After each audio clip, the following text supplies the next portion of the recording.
Welcome to the Prosper Project, the show that helps entrepreneurs build brands that impact the world and the bottom line. We know that success doesn't come in a one-size-fits-all package.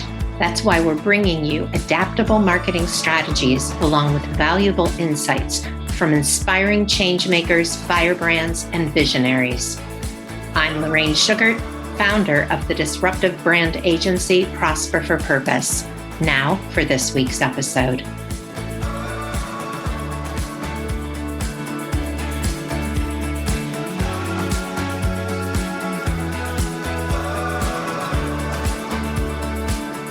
Hello, everyone, and welcome back after a 2-week vacation from the Prosper Project.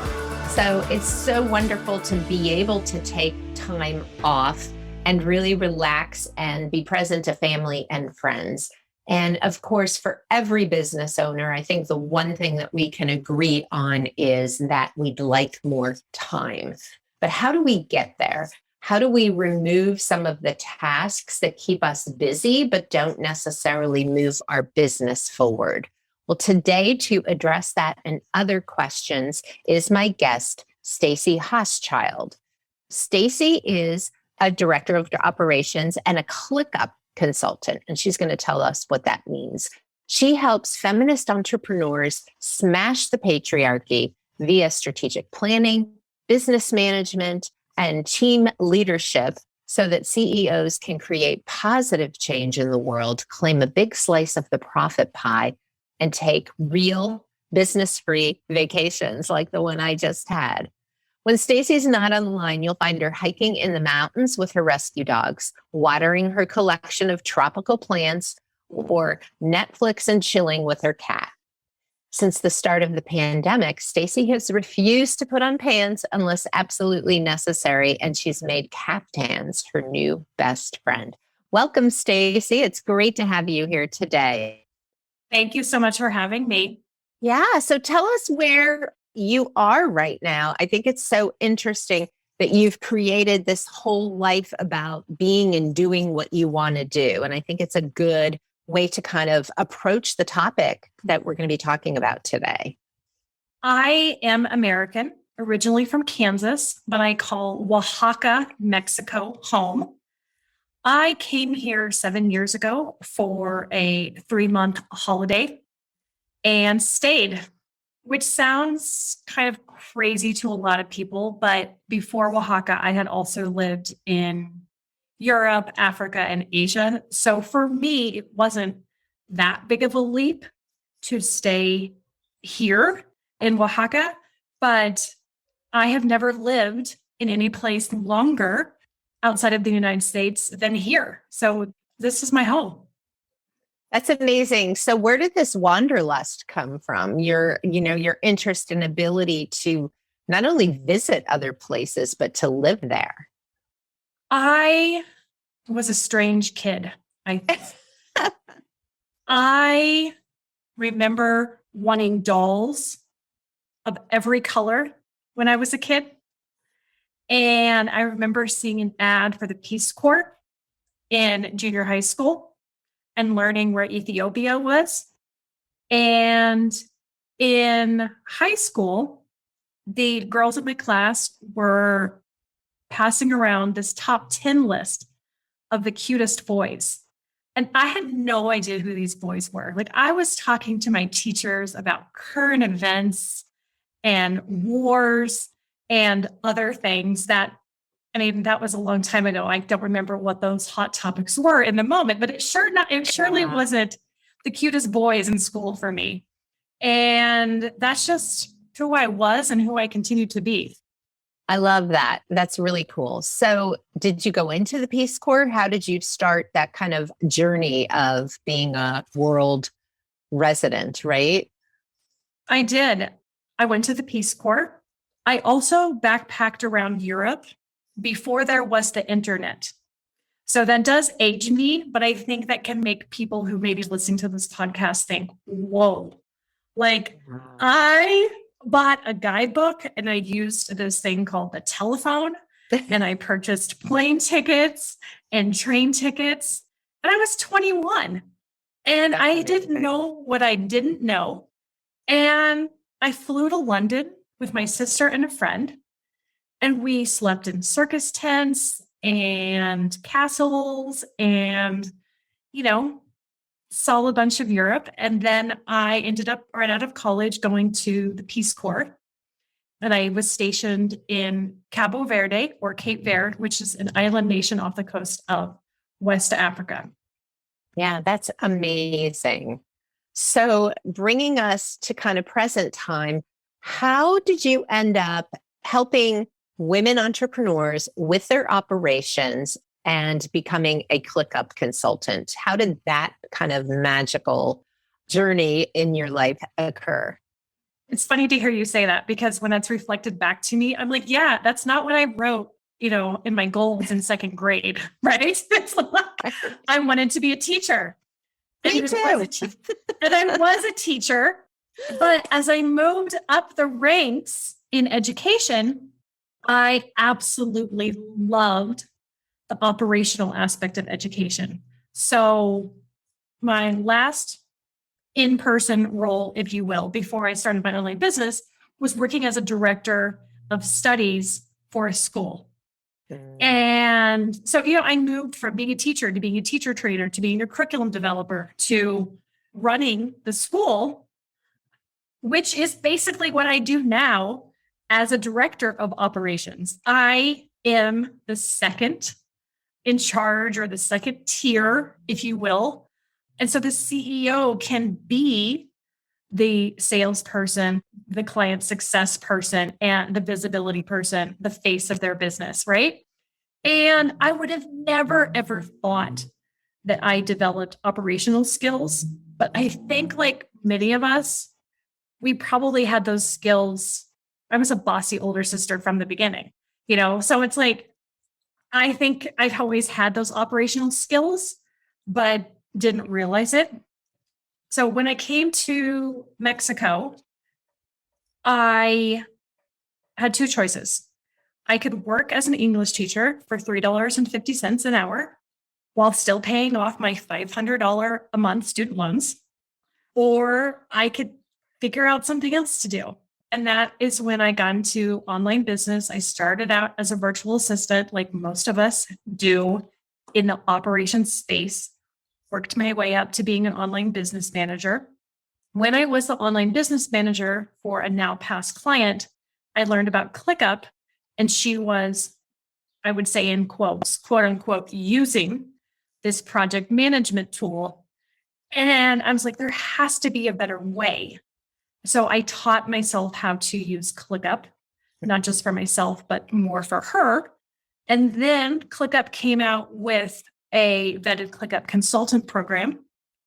And I applied, passed the test, and joined that community. And for people that don't know, ClickUp is a project management tool. It's in the same genre as Trello, Asana, Basecamp, but of course it has its own features that set it apart from its competitors. So obviously we're here to talk about you and how you help people, but I'd love to know your insight on why you prefer ClickUp over its competitors. What I really like about ClickUp, that ClickUp started doing before some competitors do now, is the ability to view information in different ways. So previously, Asana was very list format, so top to bottom, and list format top to bottom, seeing tasks like that. Trello was left to right. And ClickUp allows you to view your tasks in a calendar view, a list view, a board view, a Gantt chart. And that really spoke to me because as a former teacher, I understand that people process information differently. And if somebody makes me look at information in a board view like Trello, I get really frustrated because my brain can't process it. Mm-hmm. I'm a list person. So I can set up the exact same information for myself, but do it differently for a team member. Same deadlines, same collaboration, same information, but it supports each other's unique individual learning styles. So that's what started me. But now, There's just ClickUp is growing, and it's a more robust platform that includes automations, emailing, and a whole bunch of other stuff. Like one of my favorites is Docs. Instead of using Google Docs, I now am 100% into ClickUp Docs. And so it's nice to really bring everything under one roof. Right. That's great. So everybody wants to save time, right? And operations is a great way to be able to save time. So I'm thinking off the top of my head, having SOPs, which for people that don't know, those are standard operating procedures. So part of what I have done is just like Stacy referenced. So you have the CEO, which is the visionary, but also the person that needs to be driving business growth and overseeing the existing business. Then you have your operations person, which is really the integrator of the business. So taking the things that the CEO wants to do or is doing and actually like doing a download and creating processes for that so that other people can do those things, because you can only be all the roles for a very brief period of time or your business will stagnate. So tell listeners a little bit about, in addition to SOPs and using a comprehensive tool, what are some of the other ways that you work with people to help them kind of save time and to be able to focus better on the things that they really need to be focused on, right? Like the CEO role or the founder role versus the everything role. For me, the foundation of everything that we do is based in strategic planning. Strategic planning for me and my clients is a way to, like you said, download everything, but at the same time, create clarity, direction, and a plan. I was just on a call with a client earlier, and she said, I'm struggling with time management. And I said, we're going to change that when we get to this next part of your strategic planning process, because we are going to prioritize what it is in your business that you need to do in order to accomplish two things. One, what are your revenue goals for the next 12 months? And what is your vision for your business and your life? Because your business supports your lifestyle. I am a big believer in flexibility. And have I worked 16-hour days? I'd be lying if I hadn't. Is that the goal?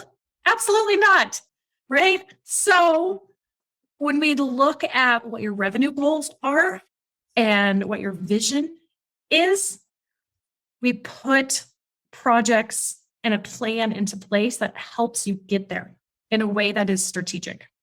And I think that I'm no time management expert, and I do not pretend to be. And sometimes I could use my own time management, help.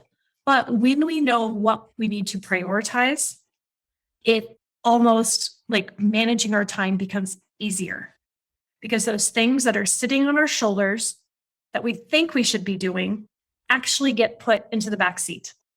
And it's not that they're not important. It's just that we can't do everything at once.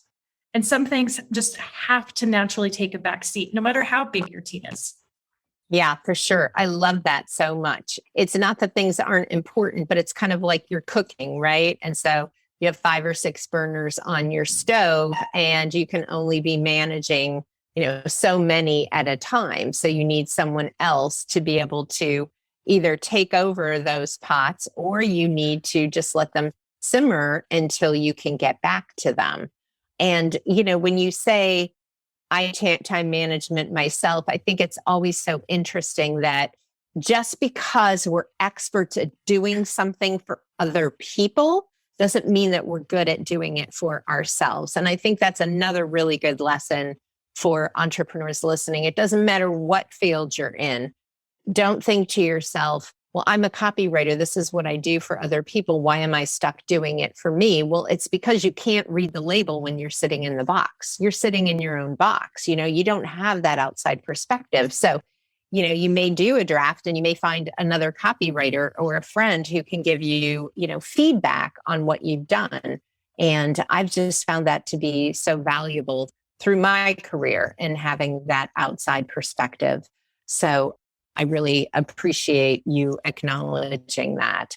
But I do think, starting with strategic planning, and then I'm assuming the next step is to put the system in place, the priorities and the support system to be able to kind of execute the things that are most important. Is that correct? Is that kind of how you go from there? Sure. But if I may, let me back up a bit. And phase one is what I like to call building the unbreakable foundation. And these are your mission, your vision, your values. And if you work with me, a non-optional diversity, inclusion, and equity statement.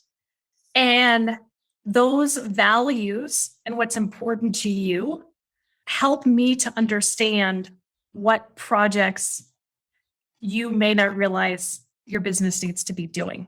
And so we look at mission, vision, values, we look at your revenue goals, and then we look at your strategic objectives. Your strategic objectives are what I like to call the pillars that sit on the unbreakable foundation. And we look at each pillar. For example, one may be money and finance. And this is where the downloading, what inside of money and finance are all the projects we need to do? We don't need to think about executing them. We don't need to think about if they're important or not. But a lot of people have ideas on a napkin, on a sticky note, in a planner, on their computer, on their phone, right?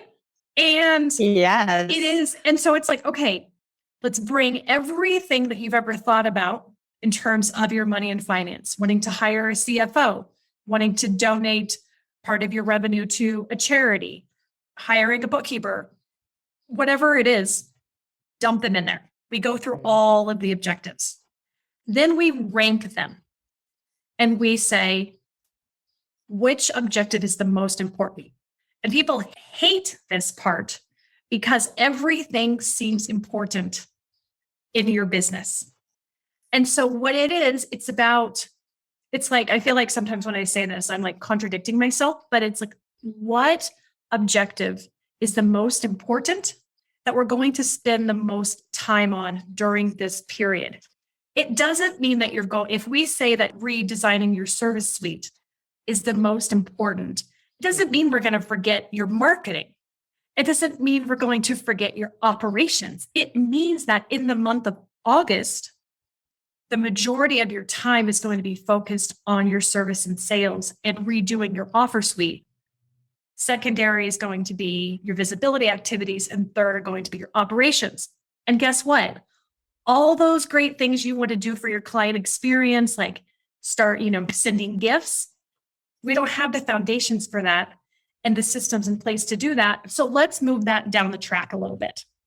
Right. And so then that brings us to the projects, what quarter we're going to do them in, what month we're going to do them in, and in that month, what we're spending the most time doing.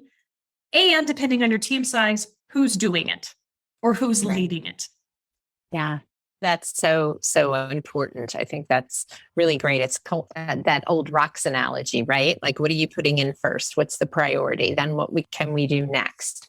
And understanding that this month's priority doesn't necessarily need to be next month's priority. In fact, if you get your systems in place, you redo your suite and you have that, and you have a visibility plan, then, it's not that you never revisit those things, but it's done for now. And it enables you to move on and focus on the next thing. So what I'd love for you to talk about is, who are the types of women that you work with, if there is kind of a persona that you can share, and what kind of results do you get for them? Tell us a little bit more about the transformations that your clients have seen in their business. My ideal client is a feminist entrepreneur, and we could do a whole show on what it means to be a feminist entrepreneur, and we won't.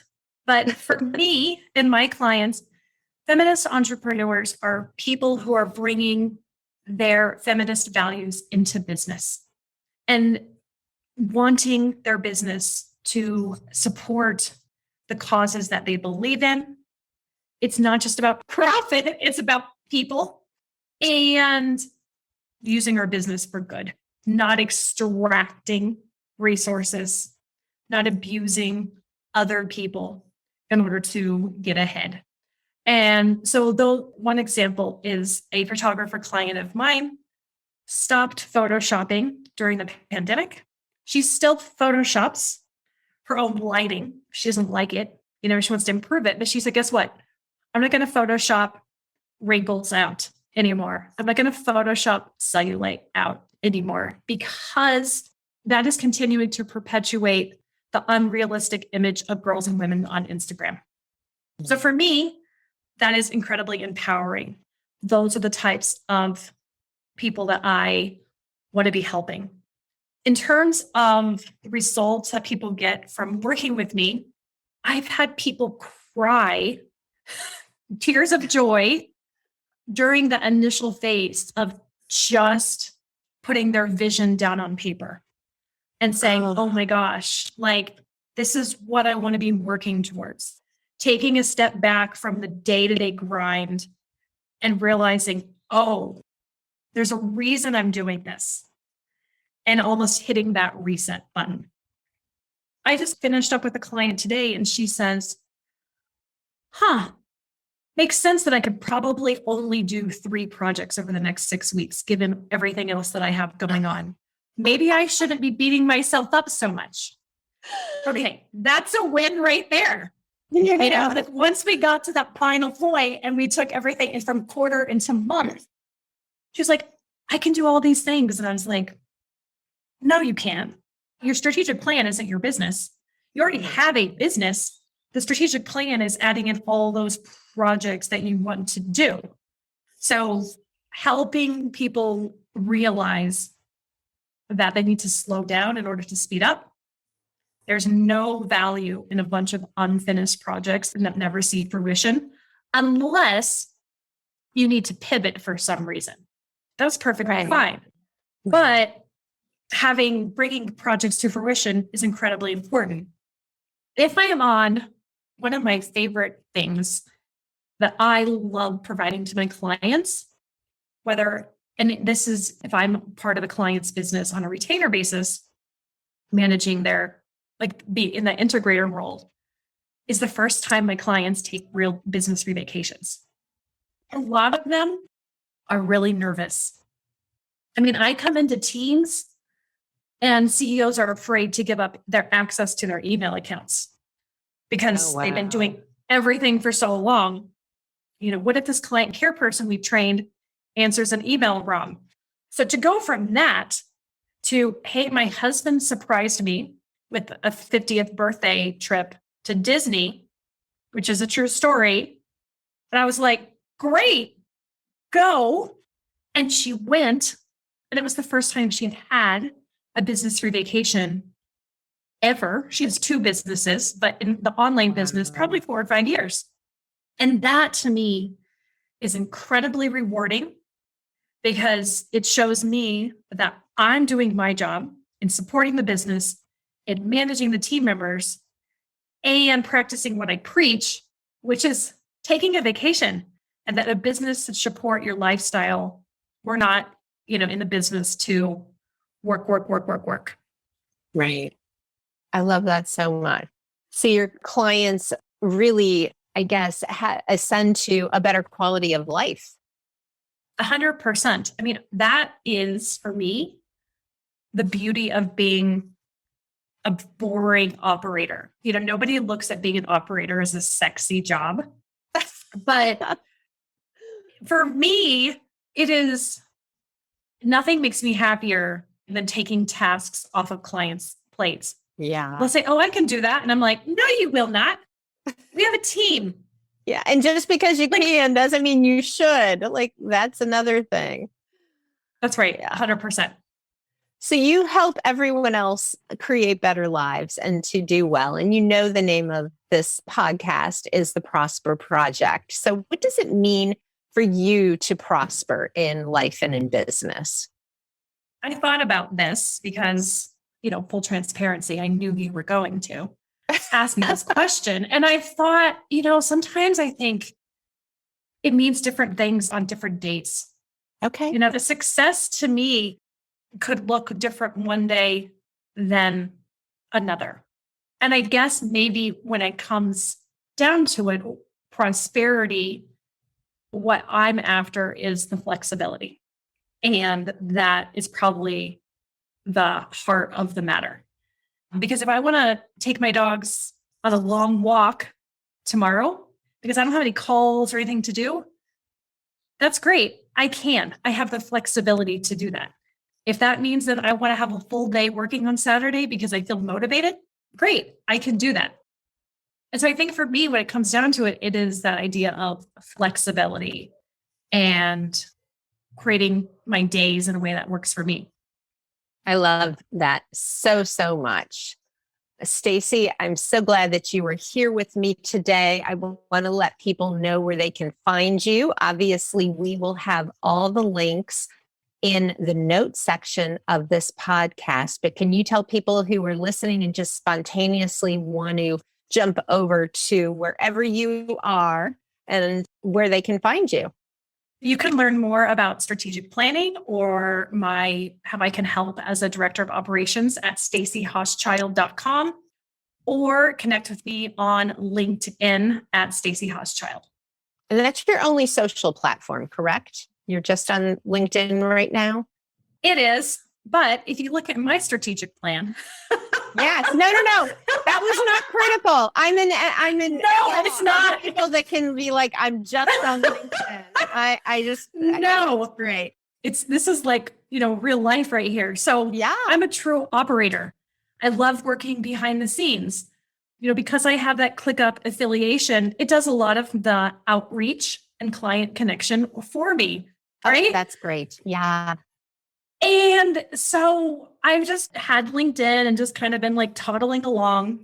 And I met with my marketing coordinator last week and we mapped out what other platform I'm going to reach, I'm going to start on. She is dead set on getting me on TikTok. She swears I don't have to dance, but this is an example of strategic planning and action. Like right now I have this, yes, but we have to move forward. Right. And I'm going to be on another platform. I'm just not 100% sure when it's going to be yet. Okay. That's good. Well, we'll stay in suspense. And when you make your debut, we'll add it to the show notes. I do want to add for our listeners that Stacey is STACI and Hoschchild is HAUSCHILD. And so it's STACIHAUSCHILD.com is Stacey's website. It is gorgeous. I about fell out of my chair when I saw it. It's just so well done and gives you such a sense of Stacey's personality and her offerings and what's important to her. So she really walks the walk. Stacey, thank you so much for being my guest on the Prosper Project today. Really loved speaking with you. Thanks for having me. All right, everyone, have a wonderful week, and we'll see you back here next week with another episode of the Prosper Project. Thank you so much for tuning into this episode of the Prosper Project.